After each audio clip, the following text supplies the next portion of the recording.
The following program contains the opinions of the host, guests, and call-in participants. These do not necessarily represent the views of this show's distributors or sponsors. This program may contain obscene, profane, or otherwise objectionable language. Viewer discretion is advised.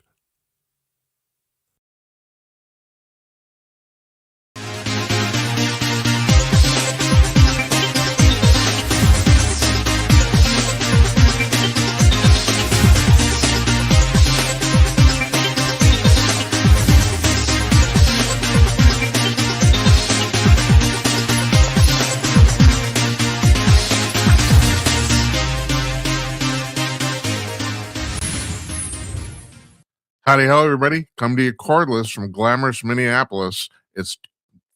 What is it? It's Wednesday night, March 4th, 2026. I'm Jim Peters. Welcome to another edition of Jim Peters at Night. This is episode number 320, if you're keeping score at home, and you should. Anything happened while I was gone? Yeah, I guess. We'll talk about that later. We got the Snooze news coming up. But our guest tonight is Andy Ross. Andy, you may know him from his show on the Outdoor Channel. He did a show there for about 10, 12 years. He's the founder of American Rebel. They do gun safes, equipment, all sorts of stuff. And now he's the founder of American Rebel Beer.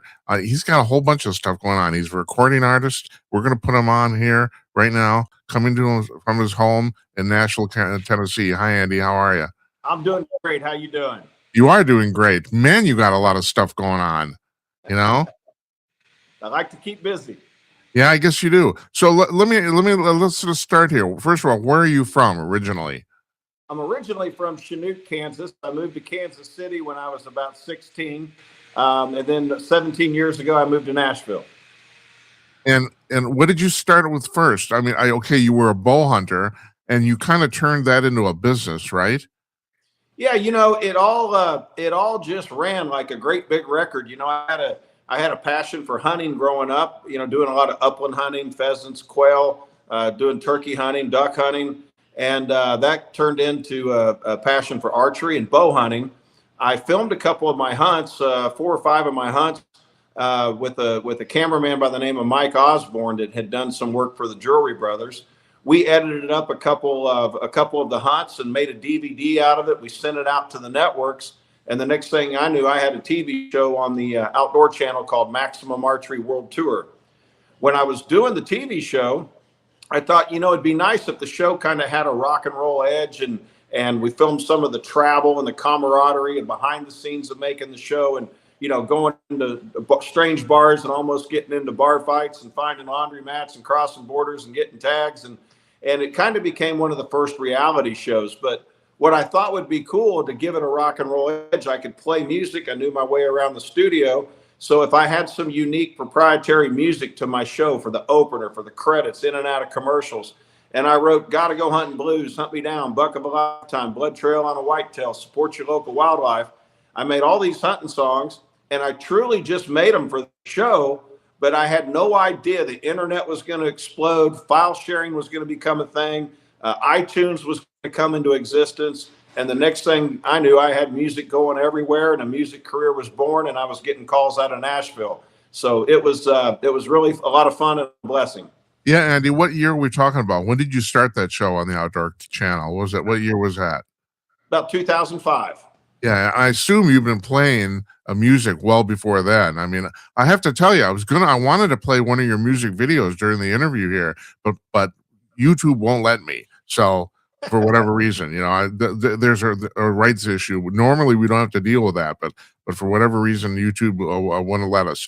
But you're a pretty accomplished guitarist. I mean, your music sounds good, man. I mean, so you obviously knew your way around the studio. Did you start off wanting to be a songwriter, or? I did. I truly made the music. I could play, and I had the ability to write, which was different. My writing ability was maybe even more advanced than my playing ability at that time. So I wrote these songs truly just for the show, to give the show an edge, and I didn't see a music career coming. But when the opportunity came, I started getting calls from major recording artists like Blake Shelton, Zach Brown, Chris Jansen, Chris Young, Lee Brice, the Davison brothers. And they were calling up saying, hey, we love your show. We'd love to go hunting. We'd love to be on your show as a guest. And by the way, your music's okay.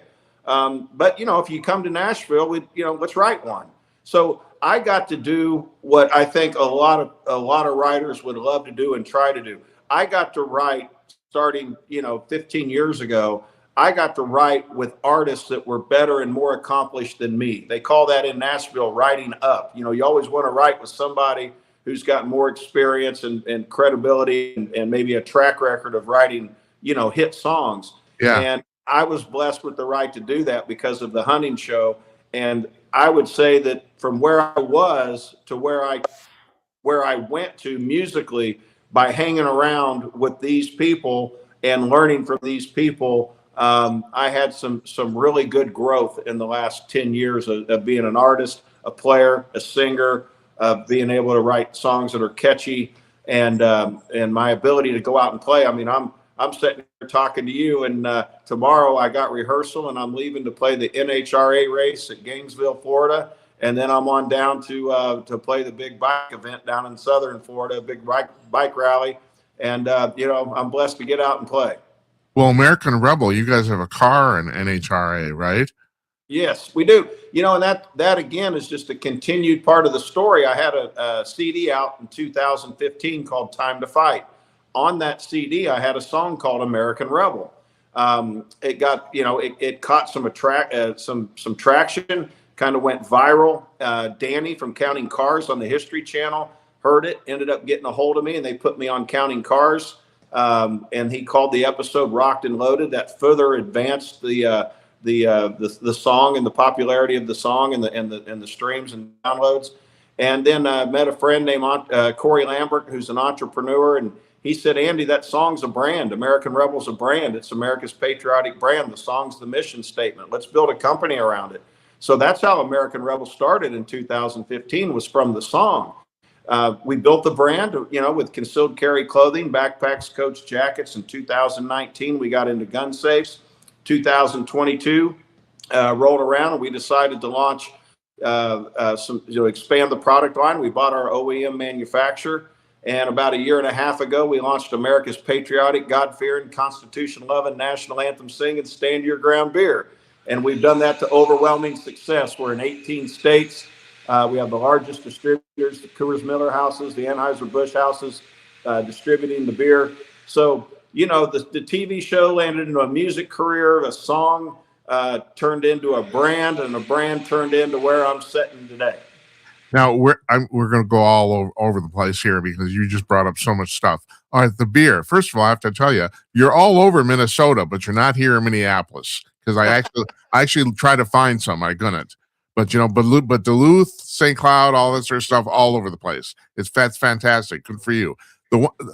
I'm curious because, okay, so first of all, how do you actually formulate a beer? Because your beer there's no rice extracts in it, and there's no corn syrup in it, and you might have the only beer that has neither one of those things. So my question is, how do you actually sit down and do this? I mean, is it a taste test, or what do you do? Well, first of all, I have some experience with drinking beer, so that helped. But yeah, it does. But it's a great question, and thank you for noticing. We are the only all natural light beer on the market with no corn syrup, no rice extract. But I got a hold of a company called BevSource. They're a leading, I call them facilitator. They helped us get with award-winning formulators, and we went through about over a year sample process. We kind of had some marks we wanted to hit. We wanted to be all natural. We wanted to be something that people would take to the lake, that enjoy mowing the yard, the picnics and the ball games, and that kind of light beer. We had a calorie profile, but the all natural part was important.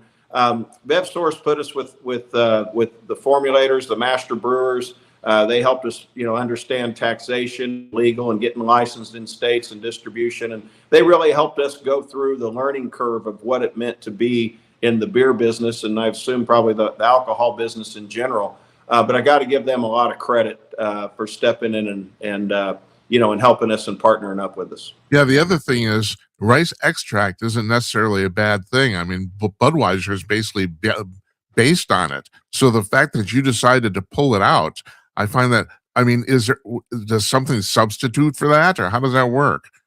Rice extract and corn syrup is a cheap way to make alcohol. Yeah. And what that does, it doesn't have a lot of flavor. We use 2-row barley to make our alcohol. We don't use rice extract or corn syrup. So what these other light beers do, when they have a light beer that doesn't have much flavor, they overcarbonate it to compensate for flavor, because that activity of that carbonation makes you feel flavor or taste flavor because it's activity as you're drinking it. But we always thought, well, isn't the purpose of a light beer to not feel all full and feel like, you just drank a heavy beer? Carbonation is one of the things that make that feel that way. So we were able to make an all natural light beer. We don't have to overcarbonate the beer because we don't have to try to find an artificial way to fake taste. So we have a great tasting beer. It meets it's 110 calories, meets the light beer calorie profile, but it actually tastes like a beer. That's fantastic. I'm looking, I go up north. Well, we here in Minnesota call it up north regularly. I have family up there. So yeah. I'm looking forward to finding some and drinking it. I'm sorry I couldn't taste it before we started today. But I mean, I just was reading about how you were doing this, and I thought, well, this is fascinating. Because the thing is, I mean, you guys had to go out of your way to pull that crap out, so that's why. Yeah, the thing was, we knew the American Rebel brand, that people are attracted to it. They're attracted to our other products. We always draw a crowd where we go. The music draws a crowd. And we knew our packaging looked great and that people would try the beer. They would gravitate to the beer because of the message. America's patriotic, God-fearing, Constitution-loving, national anthem singing, stand your ground beer. And we knew that would get the attention. But if they didn't like what was in the can, if we couldn't outdo everybody else in the liquid, they were only going to try it. We didn't want to be the gimmick beer. We didn't want to be the beer that, everybody bought one or two and maybe took the can down and set it in their man cave because the can was cool, but that they didn't, we want to be their beer for the next 10 years. And so we went out of our way to really perform on the liquid. Good for you, man. God bless you. And then the other thing is too, and I've been involved a little bit because I'm a dork. I know how hard this is. You guys went public. That's a huge pain in the ass. Was it worth the trouble? It is, because when you're in a business like the beer business, it's a small margin business. It's based on volume, and you have to go into a market like Minnesota. We're sponsoring bike nights, and we're sponsoring pool tournaments, and we're getting involved in during hunting season. Obviously, with my background, we want to be involved in hunting season and deer hunting and all forms of hunting and fishing, and that takes money to develop a market. You have to invest in Minnesota before you'll see the return come out of Minnesota, and it could be 2-3 years down the road. Now imagine doing that in 18 states, and rolling out things like grocery store chains and stuff. There's display costs, there's tastings, you need boots on the ground. There's all kinds of marketing and signage and banners and the NHRA races. So you have to have access to capital to try to be in this business. If you got a small craft beer that you're making in your bathtub and selling it to 6 locations, maybe not. But if you're trying to truly compete in the light beer market, and I assure you that's what we're doing, you need access to capital. Yeah, but I can make an argument that you don't necessarily have to go public to do that. So you certainly could. It's worked out well for us. It was in our DNA to do it. Corey Lambert, the gentleman who I said who had recognized along with me that this needed to be a brand, America's patriotic brand. He had put together a public company and bought Smith & Wesson back and brought it back to a U.S. company, turned that company around, and their sales are just, he's just done an amazing job with that. So it was in his DNA to say, if we need to get funding, this is how I know how to do it. And I have some background there as well, and it made sense for us. But you're right; it's a whole job just running the public company. And thank thankful for me that Corey thrives on that. And I always say Corey runs the business or running the business. And, I'm real fortunate to have him. You're lucky you ran into somebody like that, because those guys are rare who have a talent to do that. I mean, I've been involved in business enough to know it's a very, very difficult process. So it's quarterly audits and Ks, yeah, right. all kinds of filings, and frankly, and for a guy like you, probably kind of boring too. I mean, it's not very creative. It isn't. So there's a lot of work that goes on behind the scenes, and legal and accounting and audits and stuff like that. And thankfully, Corey is he's a master at it and loves it. And he lets me get out here and promote the company, promote the brand, play my music, and get creative with product design and marketing. And we really are a great fit. We have a lot of members on our team that are a great fit. But I'm bouncing around again too, and I don't know where this comes into your personal timeline, but in 2004, you founded a company called Digital Ally, right? I did. And that involved, well, you go ahead, tell us what it involves. So that is something, again, that really came out of bow hunting. I had the idea when digital cameras came out. A digital camera when they first came out, they had really small SD cards, and they could take 300 pictures. Right. Well, I had this idea that what video is 30 pictures taken in 1 second. That's video. Right. So if this camera would do 300 pictures, it would shoot 10 seconds of video. So I made this camera to go on my bow. I've got a cameraman, with me on these hunts, but I made this camera to go on my bow. So when I shot the bow, it had an accelerometer in it, which would start recording. And even though it would only record for 10 seconds, it would record the flight and strike of the arrow, because it didn't take the arrow 10 seconds to get to its target. I'd have to ask you, Andy, did you hack the camera yourself to do it? Did I what? Did you hack the camera yourself to actually do that? No, I had the idea, and I actually filed the patent. I'm on the original patent. We got an engineer to do it. That's a fantastic idea, because if you're shooting, I'm not a bow hunter. I'm not an archery person, but it seems to me you only need 10 seconds of video, right? You do, but here's the problem. The vibration from the bow is so violent, even though you may not feel it, that we couldn't get the video to clear up fast enough. And I worked with Sims Vibration Laboratories to help me with the mount and try to do it. And it never really became a good product. But then I had the idea, well, if I put this in a flashlight, this circuit, and the camera's in the middle and the LED lights go around the camera in the center, then it would be a digital video flashlight. By this time, we had 6 gig, 8 gig, 10 gig, 12 gig cards, and we were getting 30 minutes of video.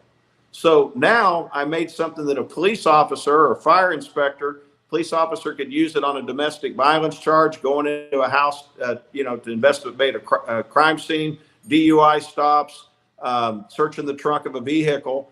And so the circuit that I made for the bow actually ended up in a flashlight and ended up being sold to police departments. And that's how I started that company. But I was still passionate in doing bow hunting. And truth be told, some of the money I made off of that project is what helped me fund my show and get going.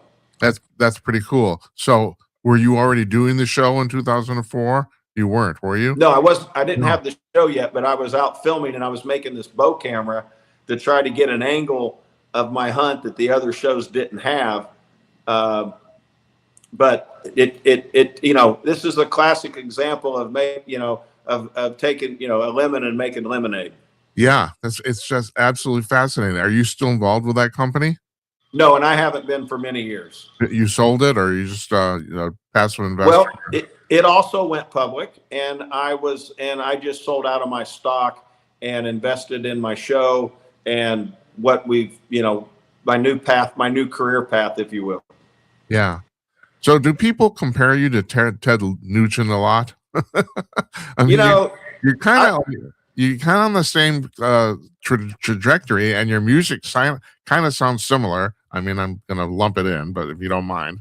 Yeah, we kind of do this country patriotic rock and roll that's a little Southern rock, little country. the thing about Ted, I've bow hunted the world with Ted. And if someone was to compare me, there's only one Ted Nugent. Yeah. And you can't copy it. You can't be it. Even his music has its own sound that you hear it, and you hear him do a guitar riff, you instantly know it's him. Yeah. And I give it credit. Now, I can't speak for Ted, but I give it credit because he's just got so much of that Motown thing in him coming out of Detroit. Ted focuses on the groove as much as he does the lead, and he plays the groove that makes you want to dance. He's groovier than any other player I know. But obviously he can play leads and can write really tasteful leads that go with his great grooves. But there's only one, so I can't compare myself to him. But hopefully we're doing something out here ourselves too with my style and brand of music that others find to be unique and keep me as an individual as well. Well, I'm a musician myself, and I wouldn't directly compare you to Ted, but I have to say your songs are very well crafted. Thank you. Quite impressed. And also the studio work's quite good too. They're solid. Thank you very much.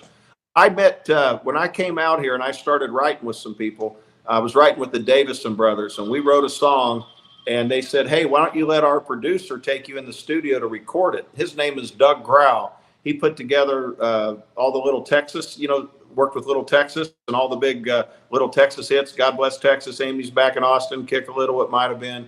He worked and did records on Travis Tritt. He did the Blue Collar Comedy Tour with Foxworthy and Larry the Cable Guy. And he took me in. He just said, "Andy, with your audience, why don't we go ahead and make a record?" And Doug and I are making our 4th record as we speak. I was in the studio this morning. I'll be back in the studio tomorrow. And so I've had the opportunity to work with #1 hit-making, award-winning producer. And the band I mentioned, Little Texas, poor Hal, who was a writer on all those hits, Doug put me with him, and I've got to give him a lot of credit for helping me craft my songs and find my sound. So I really, and Porter will tell you, he's like, "You got to come in here with the song. I'm just helping you make the best Andy Ross music I can. We're not making Little Texas records, or we're not making, these style of records." And he's really helped me find my sound. So I've got a lot of people to give credit to and be thankful for that crossed my path. Well, Jesus Christ, man, what's an average day like for you? I mean, you got all this stuff going on, and you obviously can't do these 6 things simultaneously. So is every day completely different, or do you wake up and you're drunk, or I don't know. I was a little this morning, to be honest with you. But I've got a couple things going for me. One, whether I'm doing the music, talking to you, out hunting, working the business, I could be at the biggest investor conference in New York. Wherever I'm at, everybody just lets me be me. I don't dress any different when I'm in front of the boardroom or in front of 200 investors. The same story, the same vibe. I don't have to turn into a different person to play these different roles and wear different hats. And that's #1. #2, as I mentioned, I've got Corey Lambert that's running the business on that side, and he sees value in having me out there. He sees value of having me on this podcast today. This is the type of stuff the business wants me doing, and everything feeds everything. I'm going to go play the NHRA race in Gainesville this weekend, and they're selling our beer at the track. Our car's running, so I'm going to bring the party, play the music to a bunch of people in the crowd. They're going to be holding up Rebel Light beers, which obviously is beneficial to the company. So I think people will just let me be in my role, and it's a lot to do, but it's a lot of fun, and I really enjoy the fact that everything benefits and affects everything. I'm having a great time on this podcast today. We're getting some information out on our company, but I'm also getting to talk about music. So it all don't seem as different to me as you might think it would. That's good. And I have to say, I mean, I've never been at one of your performances, but watching the videos online, you're obviously bringing the party. I got to admit, I think of all the talents you have, that might be your single biggest one. I mean, I've seen these people. These people seem very happy. Well, it's funny you said that, and I'm very truthful about this stuff. I think you're right. Bringing the party and the excitement and the energy and making a good time out of a night is probably my strong suit, because a lot of people like me, you can't just get there on talent. I mean, I don't know. I mean, I would not win The Voice. You Yeah. know, I don't even know if they would turn their chair around. I don't even know if I really don't. I know I sing Andy Ross music better than anybody else on the planet, but I wouldn't win The Voice. But I think, So Andy, I think you have to be precise here, though. Bringing the party is a talent. It's just it's a relatively unusual talent. It may not be singing or playing, but it's still very much a talent. It is.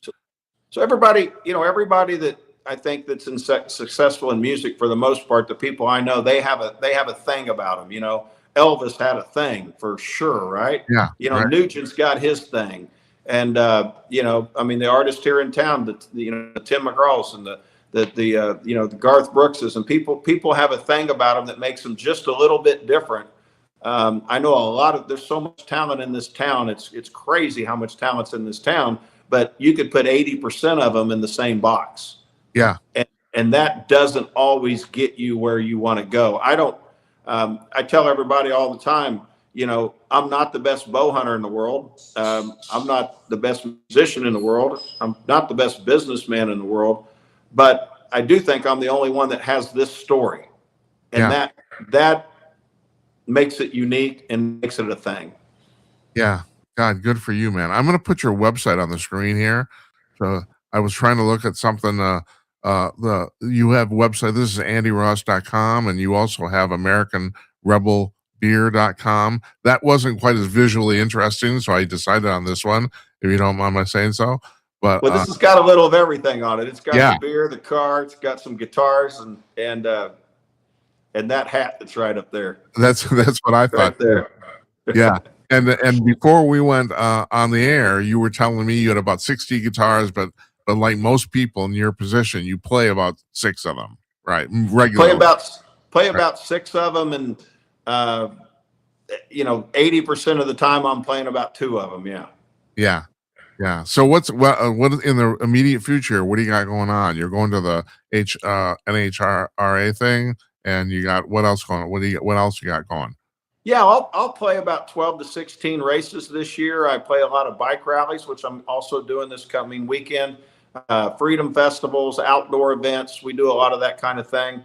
I'm playing, really excited. I'm playing a bunch of the 250th birthday celebrations for our country this year. I'm doing one up at Gettysburg.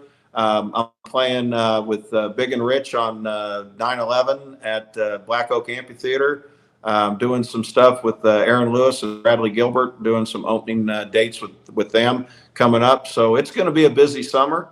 And, I'm also doing a lot of beer launch parties. When we open up a state and a distributor wants to, pick in a venue and bring in key accounts and all their employees and stuff, we'll go in and play a beer launch party. I'm coming to Minnesota at some point in time this summer. I know that. We have to keep in touch, because if you come, I'll try it, unless you're out, in Halleck or something, about 5 miles from the Canadian border. I'll try to come and see you. We'll just swing the bus by and pick you up. If we're too far north, you just jump on. Yeah, that's fine. That'd be good. Hey, that's been a real pleasure talking to you. Thank you. I've enjoyed this. Also, I have one more question too. So, as far as like brand extension, you got any other products you're thinking on putting out? Anything you could tell us? Again, being a public company, I can only say what's out there in the filings. So I got to keep a couple things just kind of close to the vest. But right. I will tell you that we did start off. We are America's patriotic brand. I told everybody I want to see American Rebel beer, American Rebel grills, American Rebel charcoal, American Rebel tools, American Rebel motor oil. I want Susie to go up to Mom and say, "What's Dad want for Father's Day?" And she says, "Honey, anything with American Rebel on it. Pool cues, wheelbarrows." But we've always said we would do a lot of it through licensing too. I'm not really going to set up and make pool cues, but if a pool cue company wanted to do an American Rebel pool cue and be a part of our patriotic family and our marketing, we would do a little licensing deal out with the brand. So we look forward to hopefully doing some of that in the future as well. I'm gonna just play, uncle here and give you some advice. But you were talking about the bike rallies. You guys should do motorcycles. It'd be a great Hey, brand for a motorcycle. It really would. I mean, that's a really complex thing, and you're right. You probably have to license that, so you want to make sure yeah, it's the right quality and all that sort of stuff. But no, it's like that. It'd be a I would love it. fantastic brand for motorcycle. It would. Andy, Uh, thank you for joining us today. I really You appreciate it. bet. I You take appreciate it, care. man. God bless. Thank you. We'll talk to you again. All right. Take care. Perfect.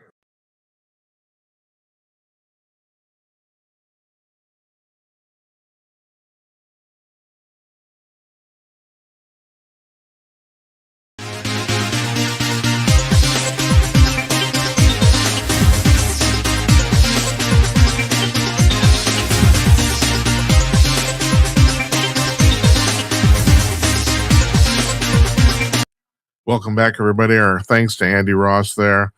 There's a fascinating gentleman, huh? I mean, all that stuff he's done. It's unbelievable. And one thing leads to another. It's like, just what can I say? Keep on working, man. You know, that's all I got. So tomorrow night we have a really fascinating guest coming on tomorrow night. Do you remember Robert Bjork or Robert Bork? Excuse me. He was a guy who almost became a Supreme Court justice, I think in 87 or something like that. He was nominated by George Bush Sr., if I'm correct. And his his confirmation hearing was so contentious, he was not elected by the Senate to be on the Supreme Court.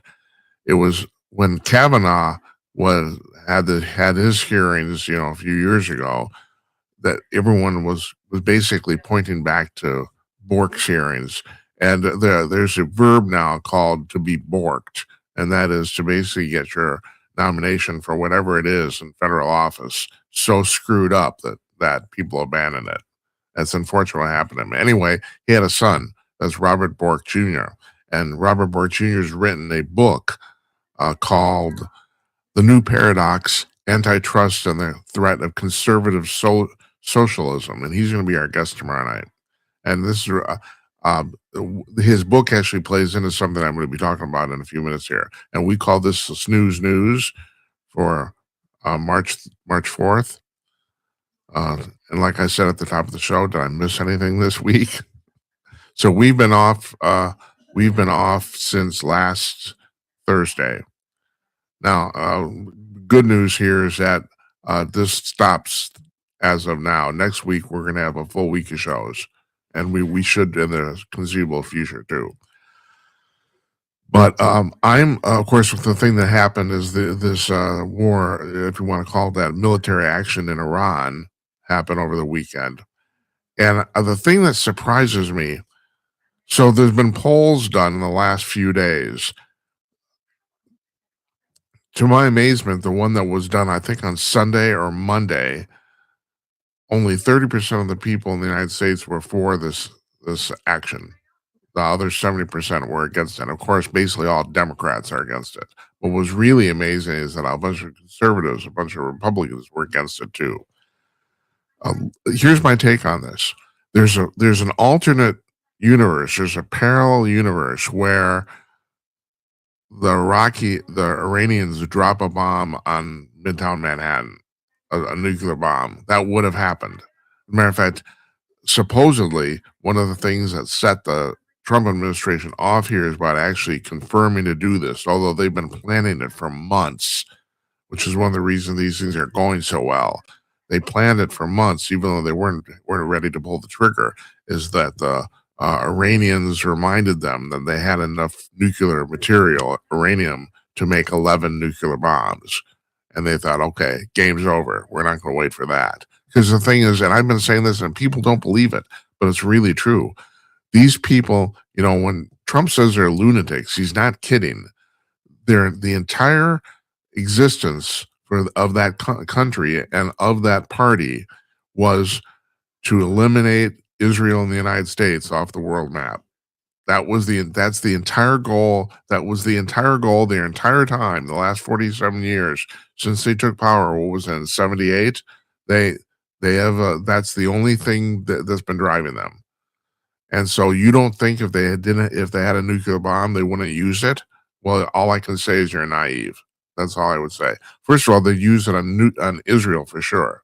There's no doubt about that. But I think they use it on the United States too.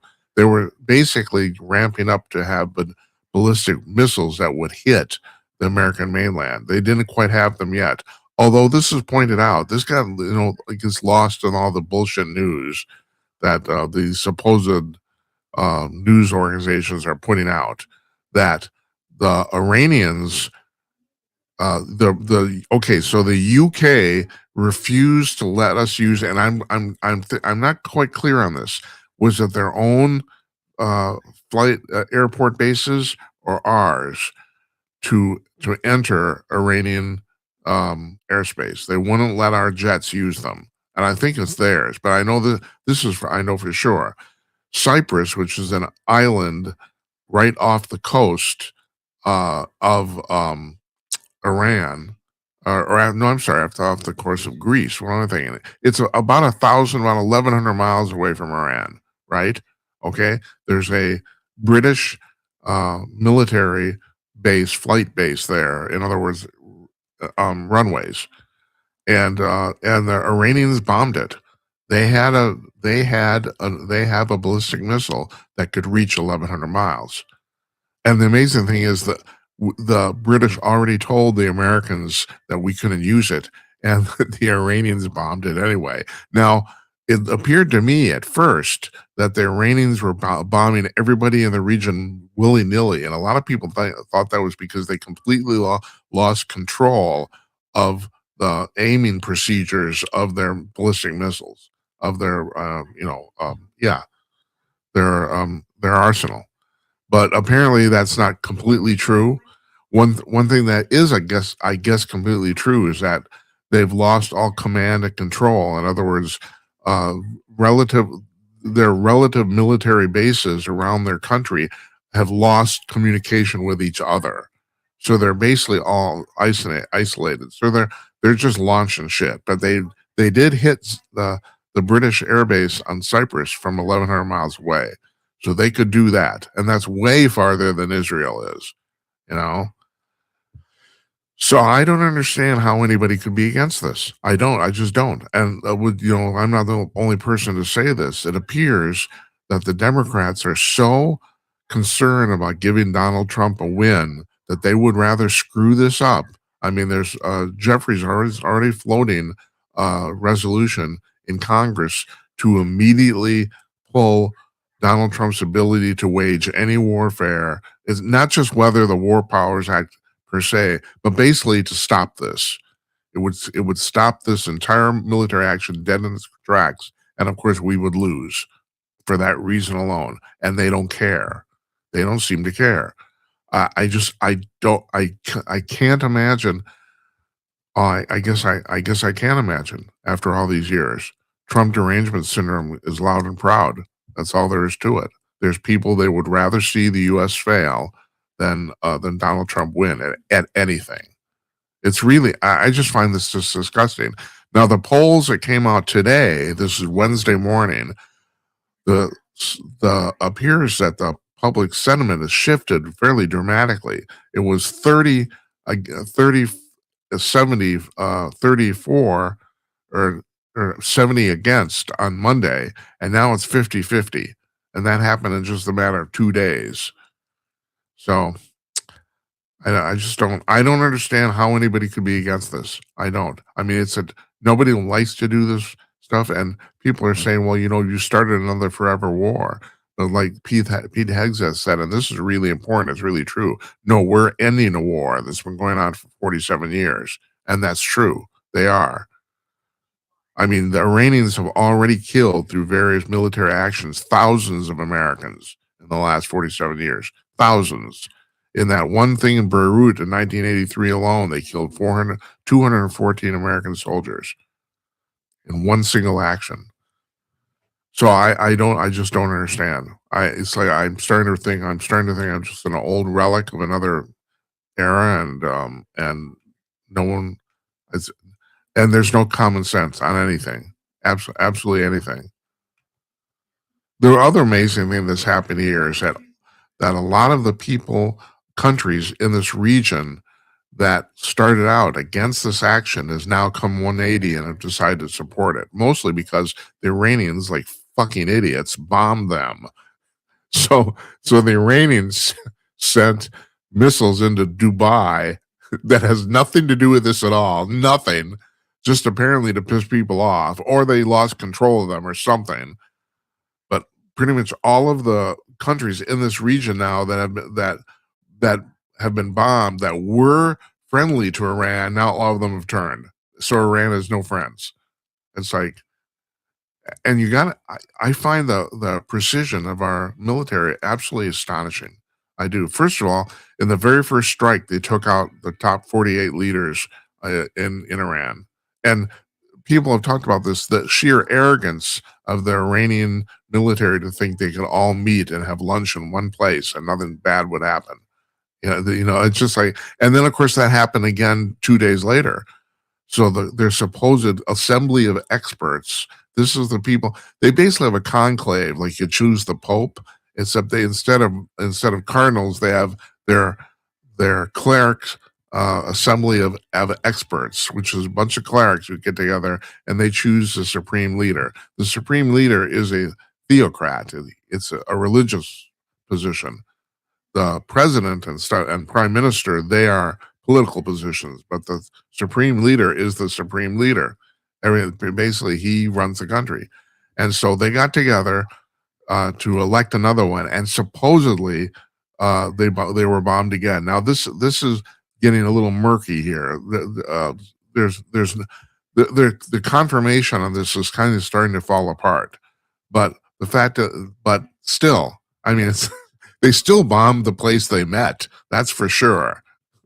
So I don't understand. It's like, you really, I just think these people are morons. Really? You're doing this? So whatever. But the problem is that doesn't mean we're going to win. It doesn't. That's, it looks likely, I'd say. I mean, we've really decimated the entire military of this country in just a few days. But, if they can still put together one stupid nuclear bomb in some bunker somewhere, they have a chance of inflicting some serious damage. And that's the fear here. There's reports going on that we are supposedly concerned about running out of a stockpile of certain weapons. I don't buy that. I don't. First of all, we're America. We run out, we make more. That's all there's to it. I mean, it may not be what it could be, what it was in World War II. Jonathan Lockwood comes on the show. We've talked about this before, about the fact that in World War II, Ford turned their automobile plants into aircraft manufacturing facilities, and they were literally making 60 airplanes a day. I don't know if we could do that now, but we can certainly turn out enough stupid drones. I'm not too concerned about this. I'm really not. I think that's maybe fake news, frankly. All right, I'm moving on here. So, we've talked about this too, and you've probably heard about this. There's this thing going through the California Assembly where they want to tax, they call it a tax, it's confiscation. And that's not me being political here. It's literally confiscation. They want to confiscate 5% of the wealth of every person living in California who makes has assets of over $1 billion. That's the thing here. This is not based on income. This is based on stuff you already have. So this would apply to about 180 people. There's 25 million people that live in the state of California. This would apply to 180 individuals that each have more than $1 billion in assets. That is, if they stick around. They're already moving out just because of the threat of this. I mean, Steven Spielberg moved out. Jeff Bezos has moved out. Mark Zuckerberg has moved out. These people, they're already moving out. And this hasn't even been decided for certain. Now, we've talked about this before. The reason I'm bringing this up today is because now Bernie Sanders and Ro Khanna are going to put a thing through Congress, through the Senate, to do the same thing on a national level. There's about 1,000 billionaires that live in the United States. I need to point this out. There's 340 million people that live in the United States, 340 million, and there's 1,000 billionaires. Got that? Okay. So they think they want to take 5% of all, and they say it's a one-time thing. We're going to only do this once. We're going to take 5% of your assets. And then of course the thing, they have to calculate what the assets are. Most people, and Trump has alluded to this, he actually doesn't know how much money he has. Most of these people, because the thing is, it's not actually money. It's not cash. You have assets that are worth a certain amount of money. Like, for example, Bezos probably has the majority of his assets tied up in Amazon stock. Now, he can sell that. In some cases, you can sell it relatively easy. In some, you can't. And in some cases, you would have to liquidate businesses just to come up with the money. I mean, it's terrible. This is terrible. And I'm not that rich at all. I'm not the least bit rich, whether you want to believe that or not. It's true. But I still find this morally wrong, because a tax is on income. This is not income. This is like, you've made this money. Okay, so yeah, these people have plenty of money. They do. But the other thing is what the Democrats want to do with this money. They don't want to pay off the debt. They don't want to do that. We're $40 trillion in debt. They want to earmark the money for all sorts of social programs. One is they want to give everybody in America who makes under $150,000 a year $3,000. They want to do that. There's all sorts of stuff that and the thing is, we're drowning in debt already. I've heard other pundits say this too. I would maybe go along with this if you were going to take all that money and pay the debt down. They figure it'd be about $4.5 trillion you'd come up with. Okay. The debt's $40 trillion. It would pay down about 10% of it. But there's also just the fact of the matter, and not only that, it's just, you have to understand this. And this is where I was talking about Robert Bjork coming on tomorrow. We're going to talk to him about this, because I've said this before. Capitalism is a highly flawed system, but it's the least flawed of all the rest of them. It's still the least flawed. It's the only one that actually creates money, or people say creates wealth, and it does create wealth, but I'm just saying it creates money. It's the only one that's self-sustaining. Every single other system, socialism, communism, this is not an exaggeration, and it's not a joke. People always throw this out kind of as a funny, but Margaret Thatcher did say this. She said, sooner or later, you run out of other people's money. But the thing is, you actually do. That's the thing. It's not bullshit. You actually do run out of money, because the system will not create enough money to sustain itself. That's the reason the Soviet Union folded. That's the reason Cuba's on the brink of collapse. And also, and this hardly ever comes up in any of the conversation about Iran, the Iran economy is completely kaput. Totally. Not because of the war. Matter of fact, that's one of the reasons they were so weak. They were so weak, and we decided to go in.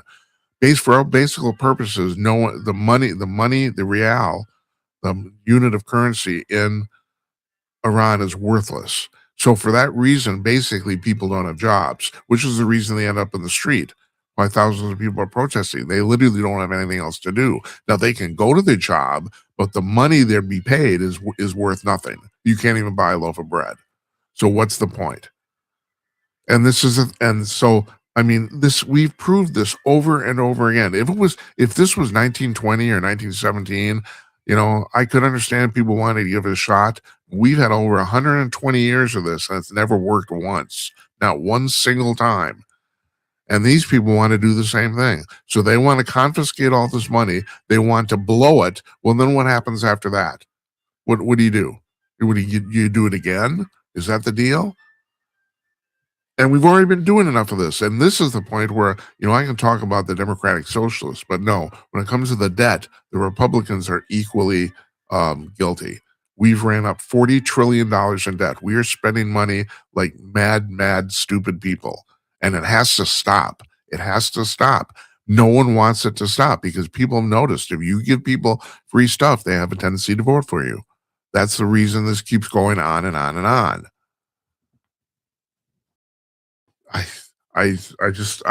I'm beyond myself. I just find that, and not to mention the fact it's intrinsically unfair. So I'll throw this out. Instead of confiscating 5% of the assets of the top 1,000 richest people in America, let's do it for everybody.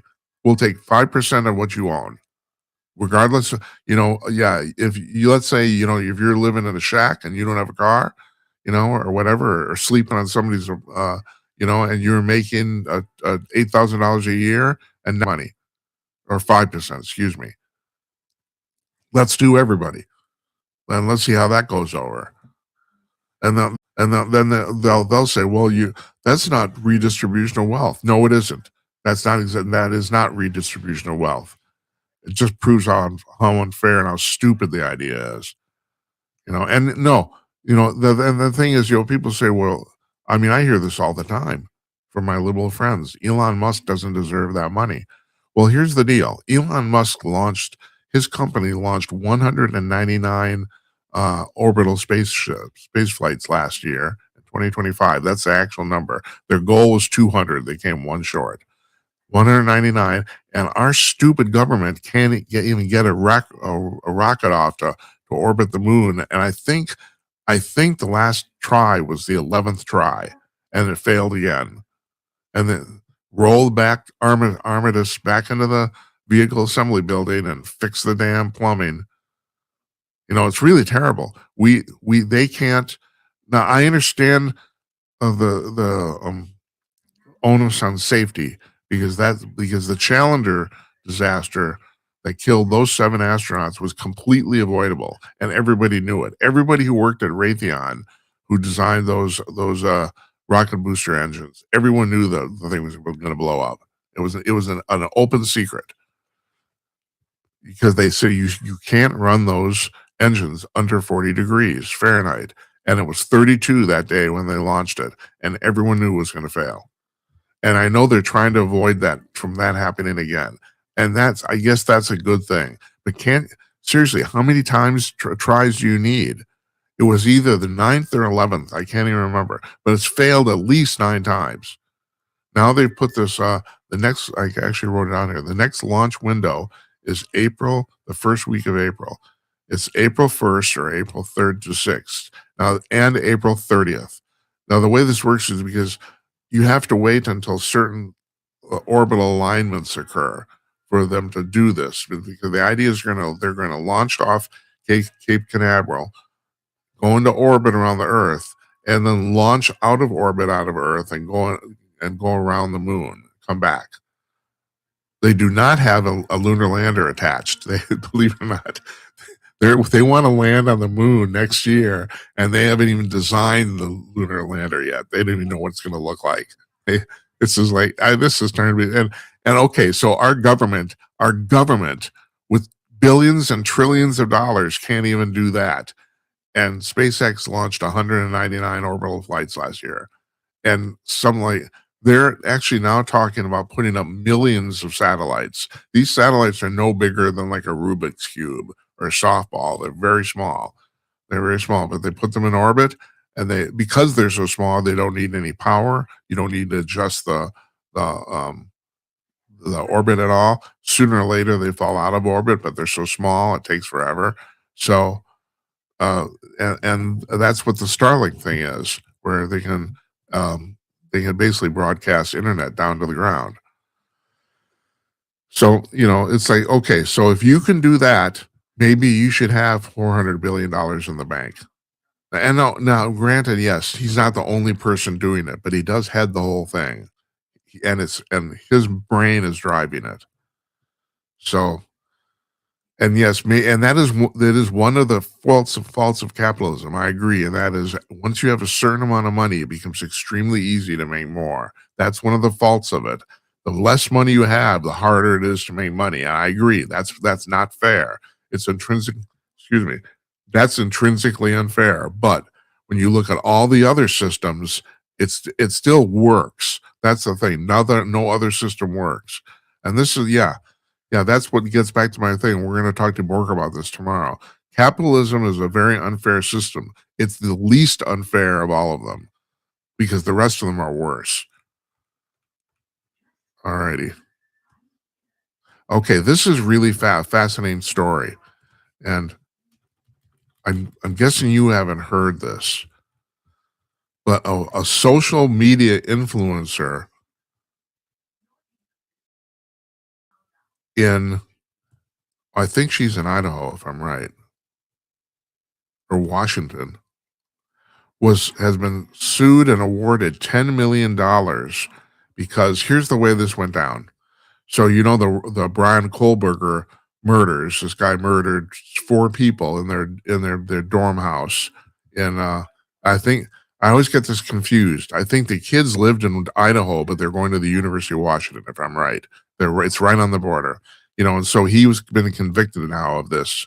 He's spending life in prison for killing these 4 people. So this woman, a social media tarot card reader named Ashley Gilliard. She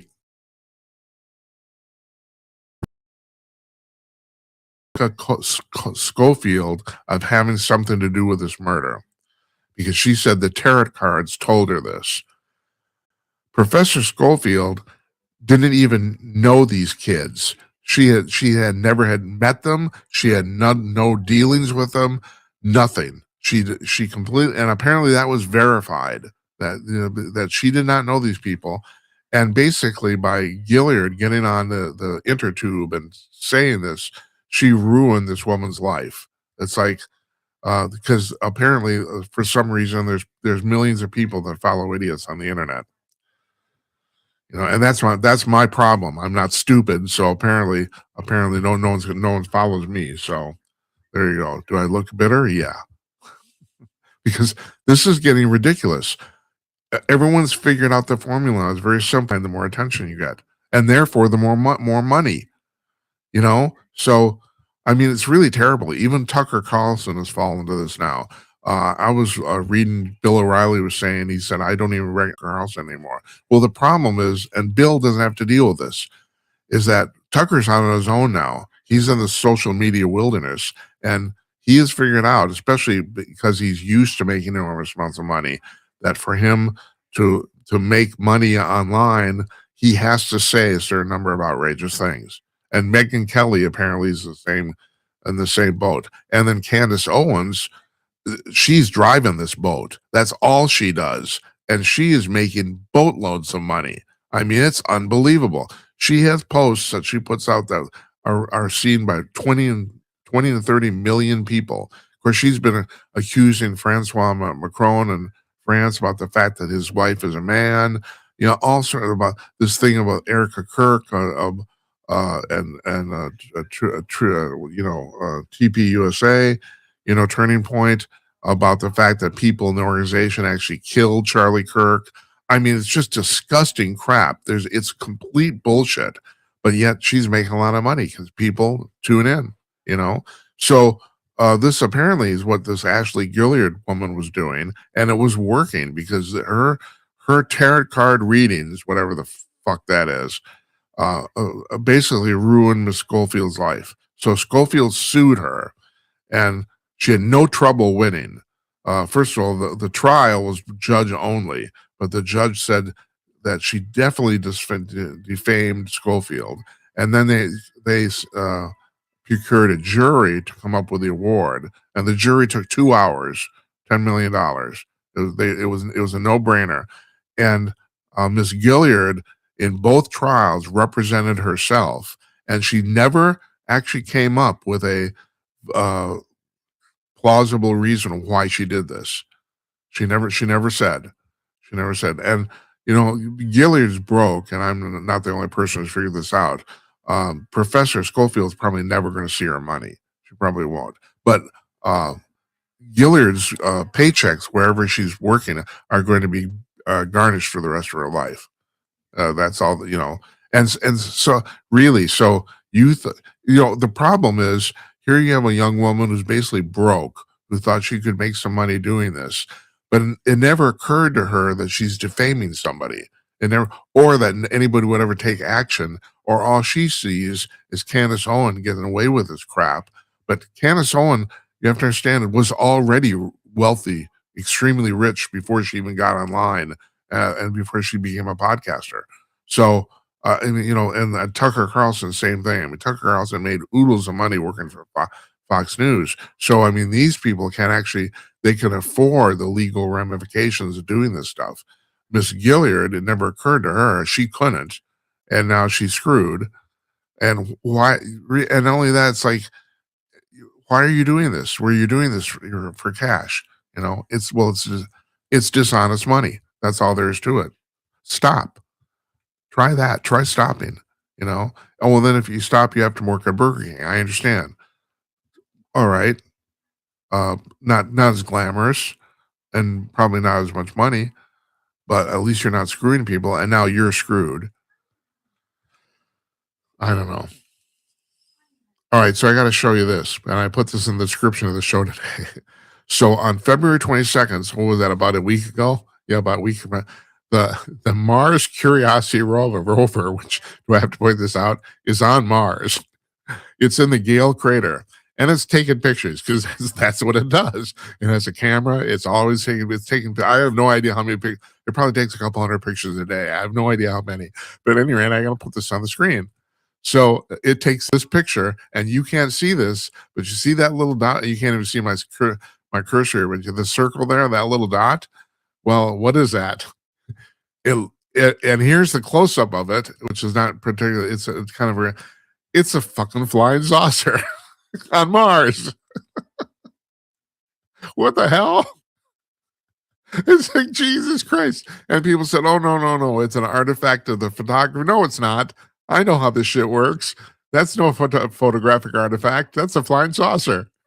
It's like, and here, I've always said this, 95% of all this quote unquote evidence is bullshit. And that's true. This isn't. That is not a photographic artifact. That is not a lens flare. No, that's something flying in the air on Mars. So, yeah, so there you go, folks. If you think that, I don't know, I just find this hilarious. Really? We have to go to Mars to get confirmation of this? We do, but apparently we do. And then there it is. It's flying around. I have no idea. There's been so many rumors, and they're just like, I don't believe any of this shit, but still, people are saying that we have had bases on Mars for years. I'm still convinced, I have to tell you, that I think, this whole thing with the Artemis thing failing to go to the moon. The last time we went to the moon was, I think it was 1972, was it? Apollo 17. I personally am convinced, complete speculation, my opinion, that the military has been going there ever since. I do not think that we stopped going to the moon. It's just they were all secret flights. That's what I think. The other thing is, and this has become almost an open secret now. This is not really conspiracy bullshit. There are structures on the moon, and people have seen them, and you can see them with telescopes. It's like, it's basically an open secret now. So you can't see the backside of the moon from the Earth, which is I have to point out, the only single body, not just in our solar system, that's been observed anywhere in space that keeps one side of its planet away from the thing it's orbiting. It's the only one. It's exactly perfect. It turns out and there's no creep, nothing. We never see the backside of the moon from Earth ever. But people have been the orbiters that we've sent to photograph the area and stuff. There's supposedly all sorts of structures on the backside of the moon. I say supposedly, but still, based on what's on the front side of the moon, I totally believe this. Now, I don't know if there are ours or others. I have no idea. The Mars thing I find much more incredible. I don't think that's true, but I mean, there's people say that we've been going there. And no, they don't tell anybody. I don't believe it because of the technology involved. Even Musk has been saying he thinks that he can beat the U.S. government to Mars, and I think there's a good possibility he could. But even he's saying for the astronauts, it might be a one-way trip. You're committed to staying there. So I don't know. But at any rate, yeah. So there's pictures. I'm going to show it again. There it is. Yeah, that's just. I thought that would excite you. Excites me. And finally, I'm just going to end with a little broadcasting note here. I don't know if you folks have been following this. Do you know what AM radio is? A lot of people don't. You have an AM radio in your car because right now all cars come with AM and FM radios. No, I have to qualify that. Teslas don't because the AM radios really screw up the electronics in an electric car. So a lot of electric vehicles do not come with AM radio. They don't come with FM. But AM was the original radio in the United States, started in the 1920s. It's been around for about 100 years now, and it's failing terribly. Nobody listens anymore. Basically, the fidelity's bad. So the only real thing you can put on AM radio right now, getting any attention at all, is talk radio. And there's so many places on the FM band that sound so much better. Not to mention, satellite and the interweb. And you can hook Spotify up to your car via your phone, and you don't need the radio ever. But I just thought I'd point this out here. So AM radio stations are folding for the first time ever in the last year. No one's buying the licenses. So I know this sounds weird, but this is the way this actually works.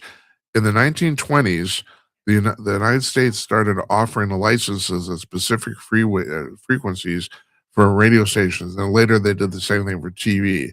But the licenses were given out free. But you can now turn around and sell a license that you got for free as long as you don't give it back to the government. Okay? So the licenses are worth something, even though the government gave them out for free. But for the first time ever now in the last year, people aren't even trying to sell them. They're just closing them down. So the radio station KXSP in Omaha, the AM radio station there, which was originally WOAW, it closed. But the reason I'm bringing this up is because Johnny Carson, the famous talk show host, he got a start in broadcasting at that radio station, and they are out of business. They closed because the company that owns the radio station sold the land underneath the tower. Or no, they were leasing it, and the company that owned the land didn't renew the lease or something like that. Anyway, they didn't even bother to try to put up a fight. They just said, we're out. And that's where broadcasting has gotten today. I mean, I don't have to tell you, nobody cares. Fox News is the second most watched television network in America. Not cable, broadcast too, over the air. Even if you count the over-the-air stations, ABC is first, and Fox News, which is on cable television, is second. And then you got NBC and CBS. Nobody's watching TV. Nobody's watching anything. No, that's not true. People watching all sorts of stuff. People on the inner tube watching stuff like this. And I appreciate you watching too. I really do. I really appreciate it very much. So tomorrow night, Robert Bork Jr., his book about the antitrust paradox. All right, let me see. I'm actually gonna name. The new paradox: antitrust and the threat of conservative socialism. Yeah, that's interesting. His concept is conservative socialism. We're gonna talk to him about that. We'll have more news. And next week we're on 4 nights a week again. It's been 2 months. I want to thank you folks for putting up with it. Really appreciate it. Good night, Uncle Donnie, wherever you are. Good night to you, wherever you may be. We'll see you tomorrow night, folks. Believe it or not, we will. Take care. Sleep well.